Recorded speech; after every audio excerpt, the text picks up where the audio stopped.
udah lulus S1, masih lanjut S2. Kakaknya dapat beasiswa ya? Hai, aku Iin suka cerita. Ya oke, aku mau cerita dari awal. Dari awal tahun 2017 aku sampai ke Mesir. Itu sama sekali nggak pakai beasiswa. Jadi dulu itu orang tua aku sampai jual tanah untuk berangkat aku ke Mesir. Kalau nggak salah waktu itu masih 13 atau 14 juta. Terus kemudian karena aku juga orang yang menengah ke bawah, yang sebenarnya keluarga besar aku tuh kayak nggak menjunjung tinggi pendidikan gitu, sampai bahkan dibilang karena keluarga besarku banyak juga yang sukses karena punya usaha warteg. Alhamdulillahnya aku punya orang tua yang support banget sama pendidikan, yang mendukung penuh anaknya untuk sekolah. Aku anak pertama, akhirnya mimpiku diwujudkan sama orang tua aku tepat waktu itu bulan September dimana aku ulang tahun. Bulan itu juga aku berangkat ke Mesir pada tahun yang sama 2017. Aku berangkat ke Mesir dengan uang hasil ngejual tanah, dan beberapa itu aku berangkat bulan September. Aku ngajuin bantuan pendidikan juga ke Kementerian Daerah.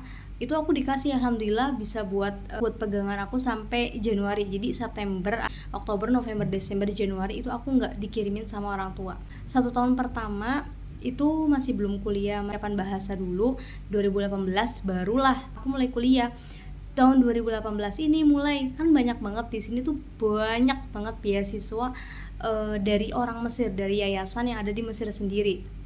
Persyaratannya apa? Persyaratannya cuma satu aja, nilai kamu bagus. Jadi waktu itu alhamdulillah setelah ujian, di sini kan pakainya tingkat 1, 2, 3, 4. Jadi dalam 4 tahun kita tuh pakai tingkat 1, tingkat 2, tingkat 3, tingkat 4, bukan semester 1, semester 2, enggak. Katakanlah tingkat 1 aku udah selesai ujian nih, terus aku nilainya turun dan aku dapat nilai bagus. Aku ngajuin beasiswa di salah satu yayasan namanya Bait Zakat. Kita sebut aja BZ, Bait Zakat. Aku dapat beasiswa di sini, dan beasiswa ini turun setiap 4 bulan sekali. Jadi dalam 1 tahun tuh cuma turunnya 3 kali. Jadi di rapel gitu loh, Januari, Februari, Maret, April itu turun sekali di bulan Januari. Kemudian bulan berikutnya juga kayak gitu. Jadi setahun itu cuma turun 3 kali. Sampai akhirnya corona datang, itu mulai seret ya, beasiswanya mulai seret karena BZ ini aslinya emang dari negara Kuwait. Karena negara Kuwait kan kaya banget gitu loh, dia tuh punya yayasan ini tuh di seluruh negara Arab tuh ada gitu, dan salah satunya juga untuk pendidikan.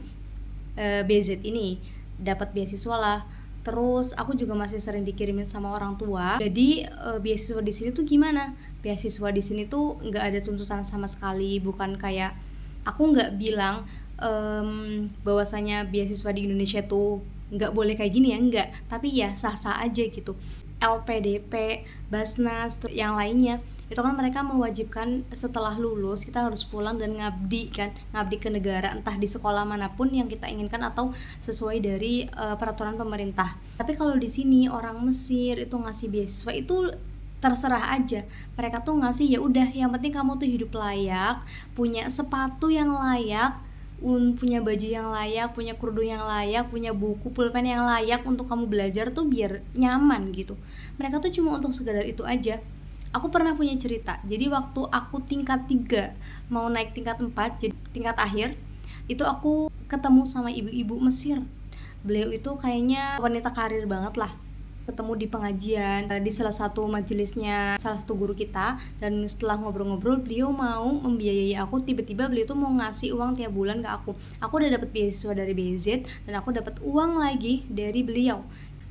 Ya udah, jadi aku punya uang dari situ. Aku setelah tingkat 4 ini aku jarang banget minta uang sama orang tua. Dan minta uang tuh kalau kayak ada butuh aja, misalnya mau bikin visa, mau bikin paspor baru itu. Jadi kalau misalnya teman-teman mau kuliah di sini tapi nggak ada beasiswa dari Indonesia, jangan berkecil hati. Di sini tuh banyak banget beasiswa yang bisa teman-teman capai. Ya yang penting terus semangat belajar biar dapat nilai bagus. Kapan-kapan lagi, bye bye.